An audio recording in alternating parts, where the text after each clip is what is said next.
अस्सलाम वालेकुम वरहमतुल्लाहि वबरकातुहू। पहले पश्तो में बात करूँगा, फिर उसके बाद में उर्दू में आऊँगा। ये जहाँ पे मैं मौजूद हूँ, सामने कस्टम चौक, और कस्टम चौक से ये जो मैं जहाँ पे जा रहा हूँ, ये साइड जाती है जनाब बाड़ा रोड की तरफ। यहाँ पे ऑलरेडी मैं एक वीडियो बना चुका हूँ। जैसे ये पोल आपको मैं दिखाने की कोशिश करता हूँ, ये पोल लगा हुआ है, यहाँ पे लाइट नहीं है। इसी तरह कुछ फासले पे और भी पोल लगे हुए हैं, उनमें लाइट्स नहीं है। लेकिन इसके बारे में मैंने कंप्लेंट की थी, कोई कार्रवाई नहीं हुई।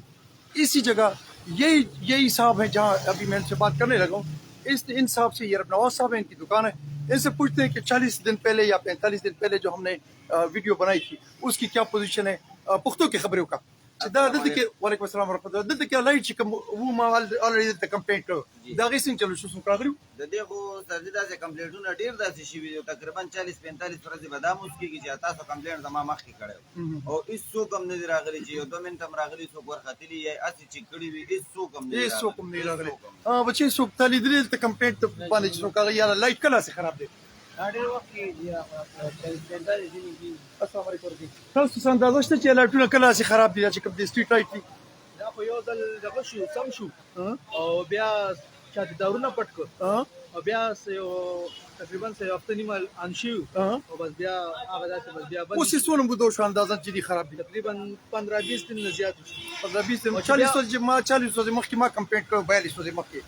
دا غي نه پس دا ټیک شي وی یا نه ټیک شي دا غي نه پس بیا خو لږ ټیک شي او ټیک پښو بس پړکېدو خلکو لري په سر دړ کول ټیک شو ثانک یو لیک به مخکې زمان او دې ګاډي کې به زما چې تاسو زه تر لري پورې غوښم چې څومره لایټ سي نو دا ټول مکمل تور باندې خراب دي ګورې جی تاسو روانه ما دا د دې جنوالي تر پښتخره پورې دا ټول لایټ شي کنده خراب دي زه به لګون ته کې کوشش کوم چې زه لاړ شم یو مرجی چې را خپل کیمرا زه بره کوم اوس به تاسو ګورئ جی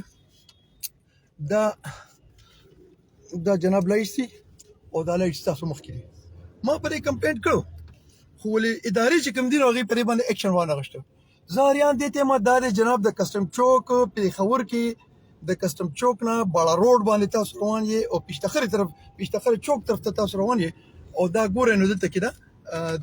د بجلی پوزیشن داری میں آلریڈی اس پہ کمپلینٹ کر چکا ہوں میں نے اردو اور پشتو میں تھوڑی سی بات کی ہے لیکن تھوڑا سا میں اردو میں یہ واضح کر دینا چاہتا ہوں کہ اس وقت میں جہاں سے جا رہا ہوں یہ ہے کسٹم چوک پشاور اور یہ باڑا روڈ ہے اس باڑا روڈ پہ پشتخرہ چوک تک جتنی بھی اسٹریٹ لائٹس ہیں یہ تقریباً 42 دن پہلے میں نے اس کی کمپلینٹ کی تھی جبکہ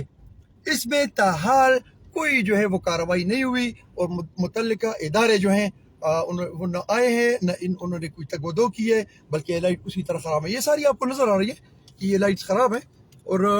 اس پہ میں اب دوبارہ کمپلینٹ کروں گا اور اس کو میں یہ انشاءاللہ میں اس کو ٹھیک کروا کر چھوڑوں گا اور پھر جب یہ ٹھیک ہوگی تو پھر آپ کو دکھاؤں گا کہ جناب یہ ٹھیک ہو چکے ہیں زه به یو ځل بیا یو ریکویسټ کوم متعلقه ادارې چې کوم دي هغې کې چې کوم ناس مشران دي هغې ته چې بھئی دا خپل سیسټم مو ټیک کې دا لایټس ټیک کې دې باندې په کروڑونو روپو باندې خرچه شوې ده په اربون روپۍ په پوره پاکستان کې په دې خرچه کېږي نو که دا لایټس خراب وي نو بیا د دې دومره خرچې د کولو ضرورت نشته ځکه چې قوم ډېر غریب دی عوام ډېر غریب دی د مهنګایۍ دور دی لہذا ریکویسټ دا کوم چې دا لایټونه یو ځل بیا بحال کړي خپل ډېر خیال ساتئ ما په دعاګانو کې یاد ساتئ السلام علیکم ورحمت الله